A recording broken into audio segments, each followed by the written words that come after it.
34-11 in Detroit. Big dominant win for the Bengals. You are Locked On Bengals, your daily Cincinnati Bengals podcast. Part of the Locked On Podcast Network, your team every day.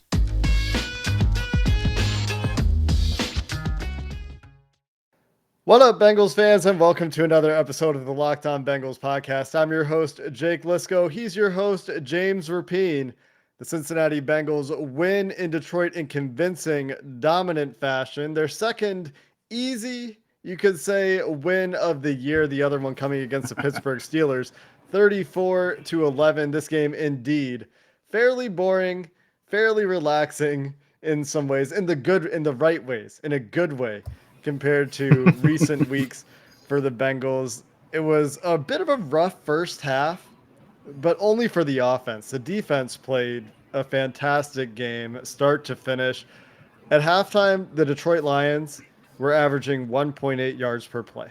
1.8 yards per attempt, 1.8 yards per carry, which averages out to 1.8 yards per play. The offense for the Bengals, a bit of a slow start, but really disrupted by early penalties.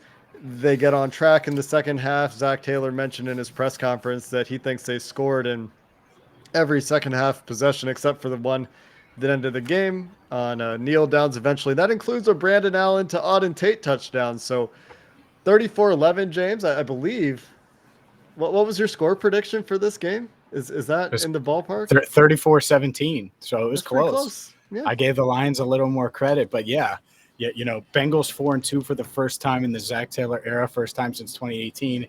And James Rapine is back to 500 with his predictions, baby. So we're rolling today. We're feeling good here at Ford Field. But yeah, again, it's the defense. The defense was just so dominant. And part of that has to do with Jared Goff was awful. I mean, he's bad. And I know he's not working with a lot, but man, some of his throws were just awful, awful, awful. At the same time, I was going into halftime, even at halftime when it was 10-0 and Chase has that big catch. I'm like, is this really the offense? Like, is this what we're going to watch in the second half? Like, are they going to limp to a 20-10 win or something like that? It'd still be a win. It'd still be 4-2. It'd still be playing for first place next week against the Ravens in Baltimore. And yet I'm glad that they did what they did in the second half, which is score and score and score again. And really that last first half possession, and then throughout the second half, 5 straight scoring drives. That's what you need to see from this type of offense. And I'm glad they got things jump-started and got things going for sure. And I took another snapshot of the team box score when I thought the game got to garbage time, which was, a little bit more than 10 minutes left in the fourth quarter. The Bengals starting offense did not come back on the field for the most part. A couple guys did because they're banged up on the offensive line, which is something that we'll have to talk about. But at that point in the game, James, even then, the Bengals had outpossessed the Lions 30 to 17 minutes. They were averaging 6.5 yards per play to the Lions 2.8 yards per play. The Lions had 104 yards of offense. Total offense, 104 yards to the Bengals 377, sorry.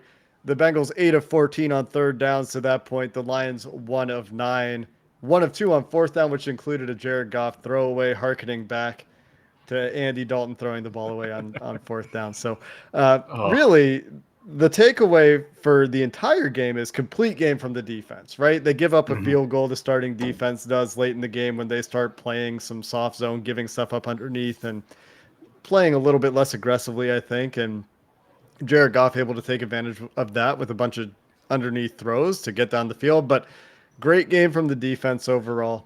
And the offense took some time, but got going in the second half. And that's probably where we need to spend our time and give our attention, right? Because as I talked about leading into this game, this is a Lions team where, try to name players on the Lions, right? TJ Hawkinson, Jared Goff, Penei Sewell, the safety whose name I forget, who's actually pretty good, who almost had an interception that T. Higgins broke up, Tracy Walker. There you go. The offense should have gotten out to a hot start. And Trey Hill starting this game for a clearly still sick in some fashion Jackson Carman, who comes in and he played okay, had a really good block on a Big Joe Mixon run before he left the game. Trey Hill really disrupted them early. Riley Reef had a holding penalty. They had those crucial penalties that really derailed drives early in the game. After, we should note, the Bengals got their first drive touchdown of the year. Yeah, it was such a well-oiled. It was 8 plays, 61 yards, and it felt like, okay, this is what we expected. This is what we're going to see. And then from then on, their next 4 drives was an interception, punt, punt, punt. And the interception was obviously the drive you're talking about with the penalties. And we can get into that if you want. I think Chase should have caught it, but it was a high throw by Burrow. And Burrow was off on a couple throws like that in this game. Just a little bit, especially early on. But they had like 32 yards of offense their next 4 drives. And that's just brutal because of the opponent. It's one thing if that happens next week in Baltimore and it's 10-7 and, that's expected against playoff caliber teams. This is a Lions team that coming in, I mean, it was kind of a joke on Thursday night, Friday's show. I was like, man, they need to boat race them. You were saying the same thing, and we were trying to name players. I just watched them for 60 minutes. I'm at Ford Field right now. I can't name 30 players on the Lions. I should be able to, right? Could name a lot of Ravens right now. Could name a lot of Steelers. Can't name a lot of players on the Lions, and so especially their defense. And so when they looked like they did, it was like, well, what the hell is going on? Why can't they do this and move the ball?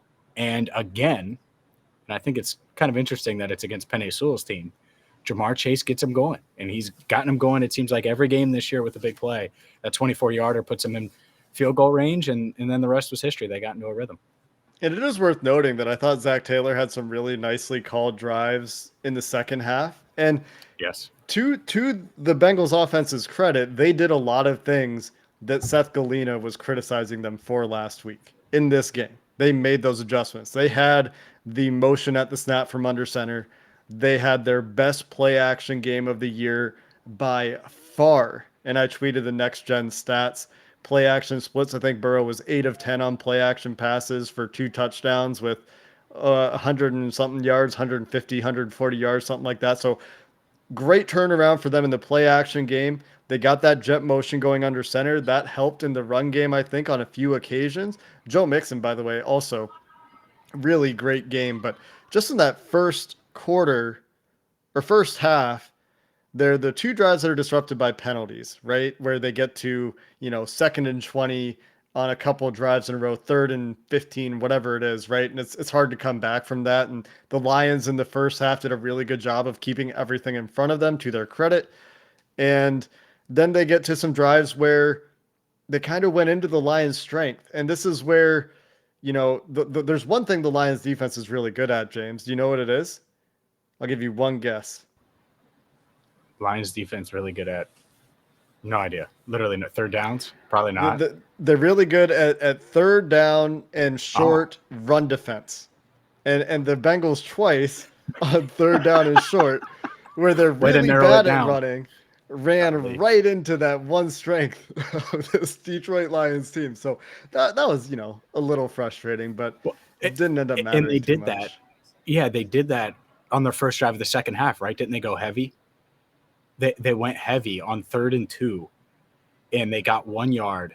And then the 4th down, that's right. Because I was like, are you serious? Yeah. I was like, you're really going to do that? And then the 4th down, that's when that really was the game-changing play. As much as, Chase's 24-yard catch that set up the field goal before the end of the first half. That play, and you want to talk about the play action and stuff like that, and the motion, that's exactly what I think so many people envision when you think of this offense, because there are weapons and you need to account for all these guys. And then you get the ball to Mixon in space, and Chase makes the block of his life. Great block. There were a few plays in this game that we should talk about, really go into on offense, because we kind of did the doom and gloom stuff. Well, not all of it. We need to talk about Burrow's day a little bit more and some of that. But generally, second half much better. We should talk about some of those plays in the second half. Chris Evans, blitz pickup, Chris Evans touchdown, Jamar Chase blocked down the field. So we'll talk about some of those plays on offense that went really well coming up next. I'm sure this sounds familiar. You've got one device that lets you catch the game live, another that lets you stream your favorite shows, plus you're watching sports highlights on your phone, and you've got your neighbor's best friends log in for the good stuff. Well, it's time, instead of having everything spread out, to get it together and bring it together in one spot with DirecTV Stream. It brings your live TV and on-demand favorites together like never before. No more juggling remotes or having to buy another device. You can get it all in one spot with DirecTV Stream. Get rid of the clutter and the confusion by going direct to directtv.com. Again, that's directtv.com to check out DirecTV Stream. Compatible device required. Content varies by package.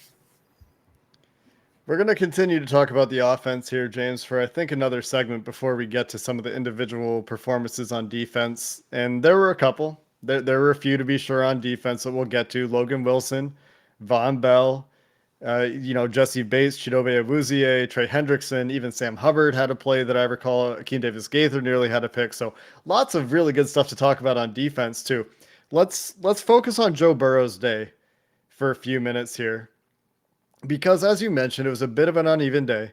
I really liked a few things, right? Like I mentioned, turning around the play action game, that's huge. And that's big not only for Joe Burrow, who's struggled with play action this year. If you look at his stats on play action, they haven't been very good. But it's also just big for the offense in general, implementing more play action, putting a bigger emphasis on it from the very first drive of the game throughout the game, from under center and from shotgun. There's a dig route from T. Higgins in the second level of behind the linebackers off of a shotgun play action play. Obviously, there's the CJ Uzomah touchdown comes off play action. So the play action game takes a big step in the right direction. But as you mentioned, James, wasn't necessarily Burrow's sharpest game. The accuracy, not what we've become accustomed to. And there's a couple decisions that he probably would want back. So overall, let's put context around this. Good game for Joe Burrow, but there are some things you can pick at against a pretty bad team that they'll need to clean up going against the Baltimore Ravens next week, who just absolutely destroyed the Justin Herbert offense that scored like 48 points against the Browns last week. Yeah, Baltimore's good, right? Just a reminder for those who are questioning them or doubting them or whatever the heck you were doing with them. They're really, really, really good. And by the way, the Bengals just blew out a Lions team that had Baltimore on the ropes. But it just seems like the Ravens are hitting their stride now, and that's welcome to life in the NFL. But getting back to Joe Burrow, yeah, I thought early he was a bit shaky, but he was running for first downs. And like I said, they went out and they scored. And then things just stalled a bit, and it wasn't necessarily his fault. But was he on, peak Burrow, where we've seen him just like this, elite type, high end, top 5 type quarterback? I don't think he was that, which is fine because you didn't necessarily need that today. You need that next week against the Ravens, I think. I think that's exactly what we saw today when you tie it all together. But no, I think that he played well, not great. Good would probably be the best way to describe it. B plus. And you take those B plus games, especially on days like this where he wasn't whispering during his post-game news conference, but he wasn't talking loud. He's not talking as loud as I am even right now, I don't think. And so that's something that he had to work throughout the week. So the fact that he came out and he would have topped the 300-yard mark if he didn't get pulled, and completed close to 70% of his passes, 3 touchdowns. You take it, and you try to fix that other stuff, and you move forward. Yeah, and the mistakes came. There's a ball that bounces off Jamar Chase's hands for an interception, which it's, in my opinion, from the end zone view, Jamar Chase tries to move before the ball gets to him, and he's sat down in the zone, and Joe's trying to fit it in. And so that makes the throw look a little bit worse than it was. It might have been a little bit high. There's earlier in the game a high pass to Jamar Chase that he tries to one hand that ends up getting deflected, almost gets picked, falls harmlessly to the ground. There's the play that Tracy Walker breaks onto T. Higgins where they start too high and Tracy Walker just breaks downhill on a T. Higgins in route. That's nearly an interception. T. Higgins made a really good play to break it up. So there are those misses, but the sideline shot to Jamar Chase to end the first half or near the end of the first half doesn't go for a touchdown this time because there's a safety coming over the top to help, but that's a bucket pass. Great throw. The throw to Jamar Chase on the post might have been like a tiny bit underthrown, but certainly good enough to be a big throw on a big play when Jamar Chase got loose in the secondary. And outside of that, was generally pretty efficient, was generally pretty patient. The only other play that stands out that I want to nitpick is he tries to escape a pressure with that little spin move and tries to roll to his left. And it just seems like, I don't know if it's the knee or where he's at in the recovery process. He just doesn't have the juice to get away from that this year yet. You talking about the play after the deep ball to Chase? He takes a sack trying to evade In the red zone? Yeah. Yeah. It was an ugly sack. And you just want him to throw it away there. Yep. I mean, because I don't even think Joe Burrow last year gets away from that, like with the angle that I saw. But yeah, thank goodness for Chris Evans, right? They throw it to Chris Evans and he scampers all the way down to the 2.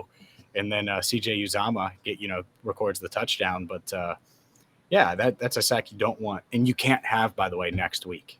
Like those little things can't happen if you're going to beat the Ravens, because you don't score against the Ravens when you take that sack. Instead, that's you settling for 3 after a huge play to Chase. Yeah. Let's talk running backs. We'll get to Chris Evans in a minute. Before we do, we should not overlook Joe Mixon's game. Chris Evans had a great game. We want to talk about him because he's this new shiny thing. He got playing time for the first time. He had an amazing blitz pickup on the Jamar Chase post. He caught a touchdown pass. He had the play you just talked about. He looked good as a runner. But Joe Mixon, before we talk about Chris Evans, I guess we just did talk about Chris Evans inadvertently. Joe Mixon had a really good game too, making guys miss in the backfield numerous times and then getting into space. There's one play in particular where it looks like it's going to go for a 3-yard loss. He shakes the guy in the backfield, ends up getting like a 5 or 6 yard gain, I think. A number of times he looked bottled up and managed to make guys miss. So he looked like good Joe Mixon today. He did go down awkwardly at one point, got some medical attention very briefly on the sideline, came back in, but 18 carries for 94 yards. That's over 5 yards per carry to go with the 5 catches for 59 yards, including the longest touchdown of his career, that 40-yard touchdown pass with the immaculate pancake from Jamar Chase downfield on a cornerback. Oh, my goodness. Jamar just ran through him. I mean, everyone was talking about Sewell because of his blocking. Well, we saw Jamar Chase with his blocking, right? There you go. What a play. But no, look, that's the stuff that I want to see from this offense, because you get Mixon and you give him a head of steam. And are we sure Mixon wouldn't have gotten out of that tackle anyway, like he might have? I love that Jamar sprinted ahead and was able to get that block so he didn't have to deal with it. But, yeah, we saw good Mixon today, and I like some of the cuts he was making, which when he's his self, that's what you're saying. You're like, oh, man, look at that cut, or how did he do that? And we saw it on the touchdown run against Green Bay last week, but today was, a full dose of Mixon, which I was still a little up in the air about, even though Zach Taylor said that would happen going into the game. You just never know with running backs, especially with a guy like Chris Evans behind him. But no, Mixon balled out, and so did Evans. I think these running backs, we talked about this, Jake, before the season. Chris Evans RB2. It might be Chris Evans RB2. I think he might be there. A lot of that is because of the blitz pickup, right? Yeah, like we haven't seen no a running back on this team pick up a blitz as nicely as Chris Evans did. And Joe Burrow gave him credit after the game. He gave him a special shout out for continuing to improve. And we know that Chris Evans has the athleticism. We've talked about it a ton, and it showed up today. He got his chance. I think he took advantage of it. And I like Samaje Perine, but in my opinion, this game, I know there's some opponent quality questions. Chris Evans deserves an extended look coming off this game. To wrap up our thoughts on the offense here, James, real quick, I've got some stats for you. Jamar Chase, currently on pace for 1,558 yards on the season.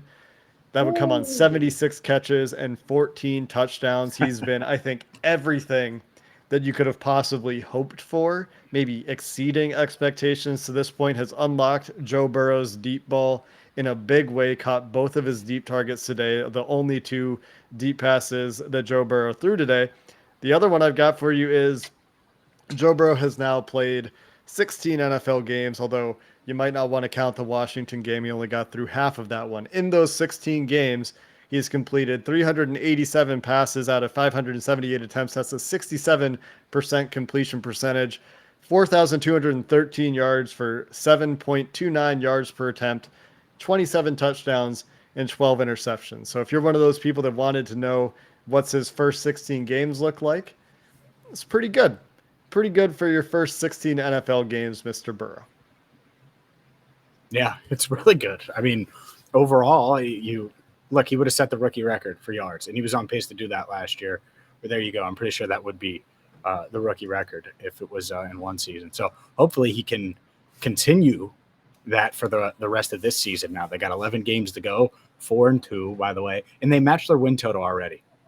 So I wonder what we're going to get the BetOnline in a second. I wonder what the BetOnline.ag odds were for that. But first, I got to tell you about Built Bar, because the Bengals clearly, what they did at halftime is 10-0. They're playing against this Lion teams that it's downright bad, right? You're wondering what the hell's going on. I know Jake was, everybody is, right? Well, they had their halftime Built Bars. And so what I'm going to do is I'm going to get with Built Bar, and I'm going to make sure they send Zach Taylor and Mike Brown plenty of Built Bars so they can eat them pregame, not just halftime, but pregame.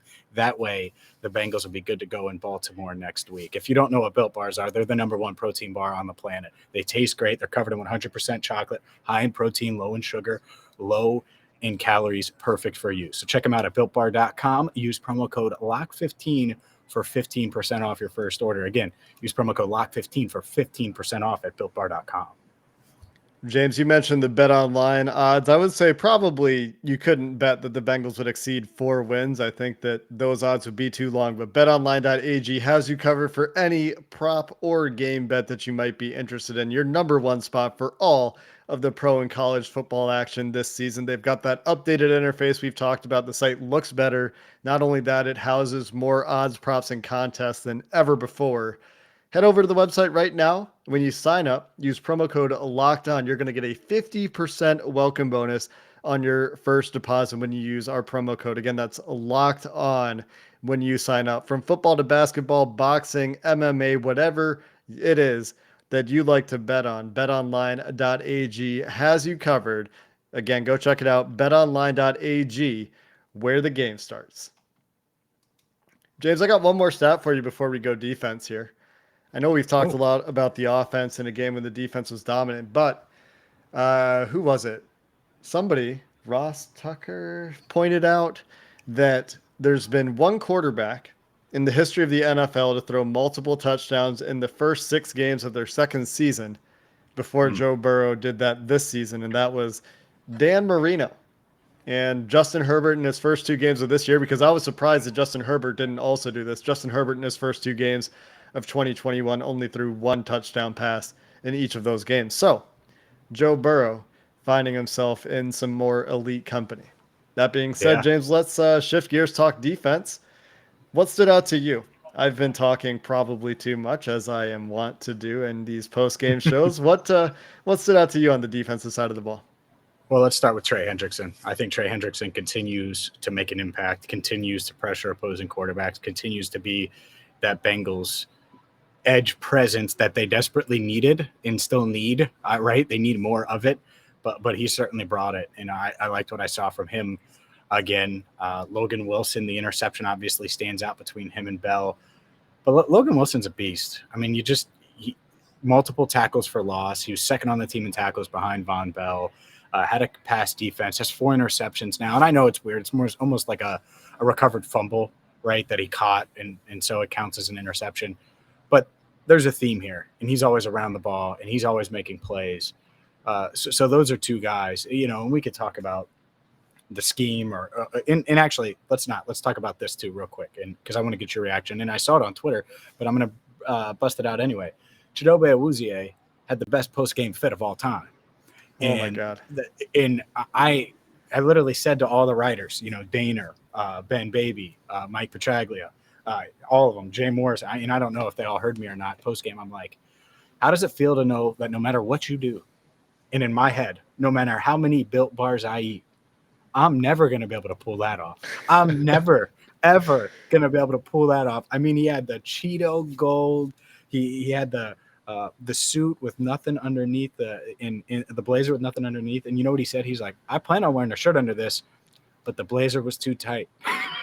No, you didn't. No, you didn't. So those are my 3 defensive standouts. I'm sure there were more, but those 3 dudes, for what they did on the field and then what they did off the field. By the way, speaking of post-game drip, Logan Wilson wore a Rock shirt, like The Rock, one of his shirts. So I noticed that as well.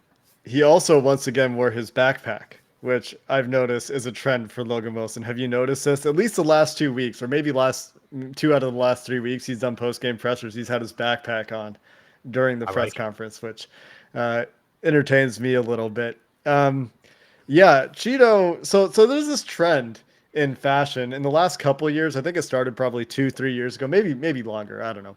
Where like women, like Hollywood actress women at these award shows would wear the blazer with nothing under it, and Mhm. that was a look for women. And I'm like, man, Cheeto, you can rock that. Like he pulled it off. Yeah. So that's my note on post game drip, post game fashion. Also, really good play, as you mentioned. Great pass breakup on the sideline. Continues to be a mostly good tackler. I think he missed one tackle in this game, but had a couple other really good tackles. So uh, Cheeto continues to be. Speaking of guys that are everything they hoped they would be, Cheeto is everything that I think they hoped he would be when they signed him in the offseason.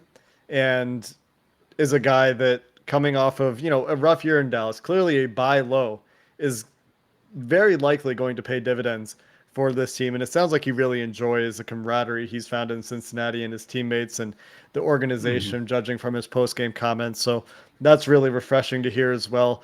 Logan Wilson, as you mentioned, I mean, he didn't grade very well for PFF last week against Green Bay, but he's taken the leap. He's taken the leap that was promised by coaches in the preseason. When we talked to coaches, when you talked to coaches throughout the preseason, it was like Logan Wilson, watch him this year. Mhm. And I was skeptical just because of the Bengals track record with linebackers, right? Like they haven't had a dude at linebacker for a while, and Logan Wilson is a dude. Just checking out the PFF recap here that came up probably 5 minutes ago. They have him down for not only the interception, the pass breakup, another pass breakup, two tackles for loss, as you mentioned, James, and they think that he's going to be a 90 plus PFF grade for this game, which is elite territory. And I would always be remiss if I weren't to mention DJ Reader, who again Mhm. continues to be a stalwart in the run game. Had a couple nice run stops, I believe, and He did. continues to be the centerpiece of a really generally strong defensive front. So great game overall for the defense. Even Jesse Bates, Von Bell, you mentioned Von Bell instrumental in that Logan Wilson pick, but Jesse Bates also had some nice plays, especially coming downhill, making tackles, and has shown that instinctive play from free safety that we've grown accustomed to. So good day all around for the defense.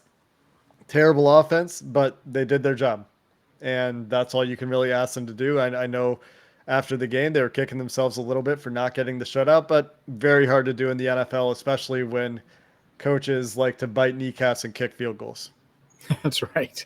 Well, look, they took the fight to the Lions, and that was something I think I wanted to see, right? Because that's how the Lions, that's their MO, that's how they were going to try to win, and how they're going to have to try to win each and every game this year. And it started with that defense and the way they played and how physical they were. And it's great to see. By the way, Lou Anarumo, you want to talk about post game drip? This has nothing to do with what he was wearing, but my guy Lou was signing autographs and doing everything but kissing babies before the game. I mean, this dude was feeling it. I mean, he was energized and ready. Like you could feel his confidence, right? And then they go out there and nearly pitch a damn shutout and give up 3 points as a first team defense. I mean, good Lord. So there's a lot of confidence in that side. And I could feel, I mean, he fist bumped me. I mean, Lou was feeling it. He was feeling good today. And that's before the game, obviously, when you're supposed to have the pregame, butterflies and stuff like that. He did, by the way, and this is what I respect. See, these are the little things that you should come to Locked On Bengals for. He also was doing pregame push-ups. My dude, Lou Anarumo, banging out some push-ups before the game. So, he's brought it, man. He's coached really, really well so far this year. Yeah, you gotta give Lou Anarumo a ton of credit through 6 games. This is a defense that continues to perform like one of the better defenses in the league. Easily, I would say a top 10 unit, and what a turnaround that is for a team that struggled so much on that side of the football last year. Last year in the offseason, you and I, if you were to ask us, if the Bengals were to fire one of their coordinators or one of their assistant coaches and keep Zach Taylor. Maybe, you know, we both thought, and I think everybody thought at the time, that Lou was going to be the guy to go. If they were going to keep Taylor and make a big change, it was going to be Lou Anarumo, and Zach Taylor fought for his guy, and the Bengals made a choice to keep Lou Anarumo, and so far that has paid dividends this year as he's got his guys in the building and has his scheme and some quality players at every level of that defense cooking, and also credit the arrival of Marion Hobby and some other some other assistant coaching changes for some units that have played pretty well. We'll have more time to talk about this game once you're back in Cincinnati. James, say goodbye from your background there at Ford Field. Really cool background if you're watching on YouTube. And until next time, Bengals fans, the Bengals 4-2, winning 34-11 in Detroit at Ford Field. We'll talk to you next time. Hoo day, and have a good one.